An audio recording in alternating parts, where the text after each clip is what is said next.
Hello, my name is Emma, and today we have a very important lesson for you. This lesson is very important if you are in school, including high school, university, or college, or if you are thinking of going to school, especially in a Western country or an English-speaking country. So today we are going to talk about plagiarism. Plagiarism is a very serious topic that can have a lot of consequences if you plagiarize, whether you do it accidentally or intentionally. So today, first of all, I will explain what plagiarism is, and I'm going to teach you how to avoid plagiarism by using something called a citation, or by citing something. So the definition of plagiarism, this is how you pronounce it, plagiarism. Plagiarism. And we have our ISM, which is pronounced like ism. Plagiarism is simply when you write or say something, especially in an academic situation or a research workplace, and you use or talk about or write about someone else's words, their ideas, their research, their work, but you don't give proper credit. So what does that mean? What do I mean by proper credit? Well, in Western colleges and universities and workplaces, when you take somebody else's ideas, or when you talk about someone else's ideas or write about someone else's research or ideas, there's a very specific way to give credit.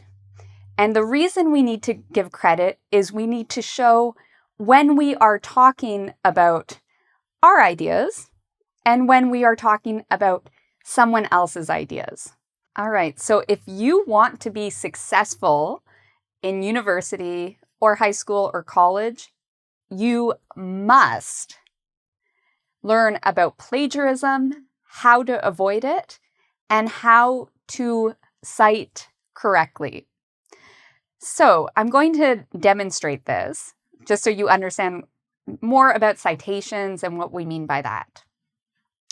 If you look at the first sentence, it says, across studies, evidence suggests that screen media plays little role in mental health concerns. If you don't understand what this means, that's okay. Even if you don't understand all the words in this sentence, that's okay. What I want to point out is, I've just written this. Imagine if I wrote this in an essay. It sounds good, but there's a really big problem. The big problem is, I did not do this research. These are not my words. Actually, these are the words of the person who actually did the research. It's actually a direct quote.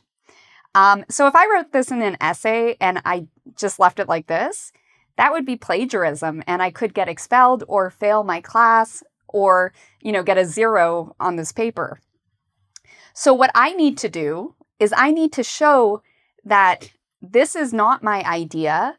This is not my research.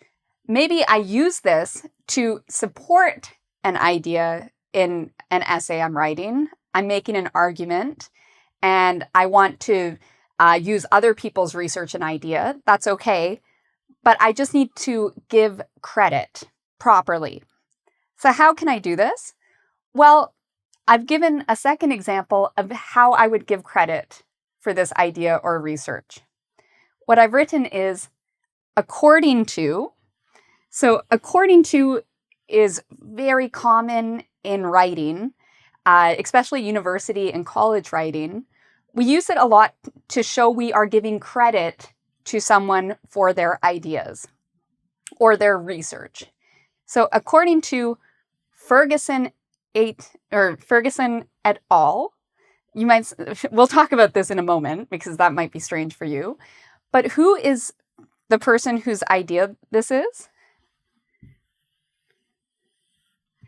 Ferguson is the last name of a scientist who wrote a paper on this topic.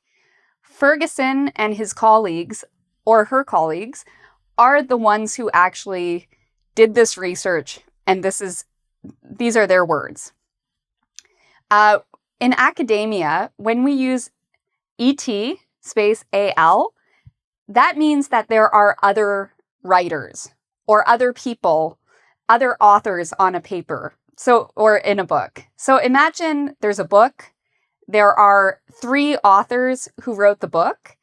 Instead of writing each of their last names, I can just write ET and AL with a dot. And that means that, okay, Ferguson is the first author. There's some other authors. And if you want to know who these other authors are, you can look in the reference pages or the bibliography of the essay I'm writing or whatever I'm writing. And I'll show you that in a moment. Most importantly, we have our signal statement according to.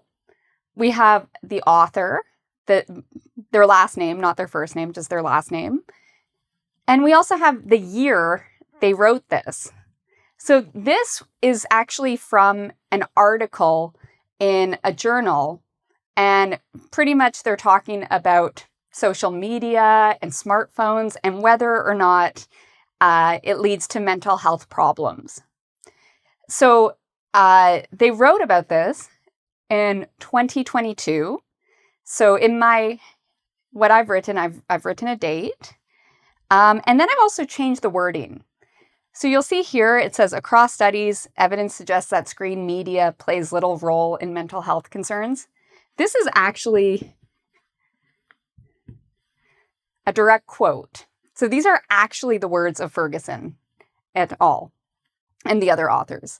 I've actually changed this and put it into my own words. So I've changed it to screen time has limited influence on mental health issues. So now, what do I have here? This is called an in-text citation. So I have cited, or I've given credit to the person whose research or idea I am using.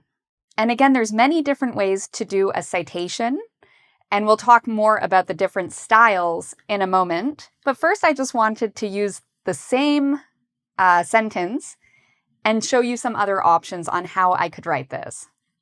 So you'll notice what I've done is I took Ferguson and the other authors, or et al. I took their sentence, across studies, evidence suggests that screen media plays little role in mental health concerns. And I added quotation marks. So we call this the 66 because it looks like when you type it. And over here, we have the end quotation marks, or they kind of look like little 9s. So we have our quotation marks here, which means that these are the actual words somebody wrote or said. They have not been changed in any way. We've taken them directly from the article or book, and we haven't changed anything. So we're saying Ferguson and the other authors' exact words. So we've put these quotes there, but you'll also notice at the very end, I've added an in-text citation. What have I done? Well, I have the name of the author at the end of the sentence. I have ETAL because there's multiple authors. I have a comma. I have the year it was written. And in this case, because I'm giving specific exact words, I'm actually going to give a page number. So this can be found on page 205 of this journal article. So this is a specific style of giving a citation. There are many different ways to cite something, and different fields have different styles or methods to cite. This method is known as APA, and it's often used in things like psychology, education, social sciences, and many other fields. there are other schools like MLA or Chicago style, or, I think physics has its own field for citation. So there's different ways to cite. When you are in high school or university, your teacher or professor will tell you how to do the citation. They'll tell you if you should do APA style, MLA, Chicago style, and then you just follow the style guides for that. But just to go back a moment, this is another example on how to do a citation. We have a third example here. So this is, again, all the same information. Now what I'm doing here is I've started the sentence with the name of the author. And again, we have ETAL because that means there's other authors. We have the year. And then I have a verb, found. So Ferguson et al. 2022 found that. And then this sentence is the same as this, except I've changed the words. So the meaning is the same, but using my own words, I've paraphrased. I've changed the words a little bit so they keep the same meaning, but we're using different words. So for example, I've used the word screen time instead of screen media. I said has little influence instead of plays a little role. And then mental health concerns, I've changed to mental health issues. So it's the same information, same ideas, but I've changed the words a little bit. And because I've changed the words, there's no quotations. We don't have our 66 or 99 or beginning and quotation marks. And just to be clear, this is not actually a 66. It just looks like a 66. On your computer, you can see actual quotation marks. So at the beginning of a sentence, they look like this. At the end of the sentence, they look like that. All right, so we've talked more about citations. The most important thing is when you're writing something and it's not your idea or it's not your research, or you've used a book and you've taken something from that book or that newspaper or that website, and you did not create it. What you need to do is you need to give credit. By that, you need to make sure you have the name of who did write it, the year it was written. Sometimes you'll need the page number, especially if you are quoting something. If you're not quoting, sometimes you don't need a page number. And then at the very end of whatever you're writing, you need to have a page where you have the full information of the source. So that might be a bibliography, it might be called a reference page or a works cited page. It depends on if you're using APA, MLA, Chicago style. They call these things different, but essentially what it is you have the name of the author, the year it was written, the source, what journal it's in. You might have the name of the publisher. So it, again, depends on the style. So you want to avoid plagiarism. So we talked about citations and how it's very important to give credit for other people's research ideas, or just whenever you take something from a book or a newspaper or even, a video, you need to give credit to who actually created or came up with this idea or research. So when we do that, we call that a citation. We call it a citation when we do this in an academic way. And citations are necessary for university, college, high school, or even in the workplace. So when you are giving credit, there's two things you must do.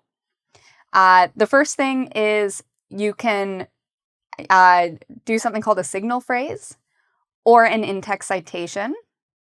And that's where a signal phrase is when we have sentences like, according to Schwarzenegger, according to Smith. We might also use different verbs. Schwarzenegger found, Schwarzenegger suggests. So these are what we call signal phrases. And so when we cite, we often use a signal phrase, and it just tells people, hey, this is not my idea. This is this person's idea, or this is this person's research. So you'll see this a lot in academic writing.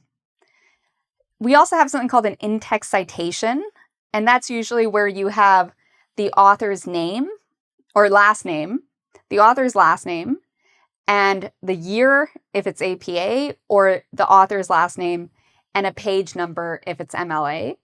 And again, there could be some other situations, like if you use a website, but we're just going to keep things simpler for now. And then we have to include in anything we write, or even presentations, our bibliographic citation. So what that is at the very end of whatever you're writing, or at the very end of your presentation, you need to have a page. And depending on if you're using MLA, APA, or a different style, you have, the reference page, or the bibliography, or the works cited page. And you have to write all the information about the author and the source, such as, the year it was published, where it was published, the pages that, you've taken from. So we'll show some examples of that. So now let's look at a couple of examples of signal phrases and in-text citations. So let me give you an example of each of the things I just mentioned. Imagine I'm writing a paper and I want to show exercise helps our mental health. We feel happier when we exercise. Now, I want to support this with research. So I look through the research and I find somebody's written a paper on this. Their names are Johnson and Pink, or at least that's their last name. So I want to write this in my essay. So how do I do that? Well, the research is not my research. I need to give credit to the people who did the research. So I can do this by doing two things. First, I can either use a signal phrase or an in-text citation in my essay. And then at the end of my essay, I need to do a bibliographic citation. So just an example of what a signal phrase would look like, I could write, and I'm going to use APA here. Again, that's just one style, but just to show you an APA, I could write the last names of the author, the year they wrote their article. So Johnson and Pink, bracket 2011, close bracket, found that exercise significantly improved mental health. So again, this part, I've used my own words, and I've also used a verb here. So I put the authors first.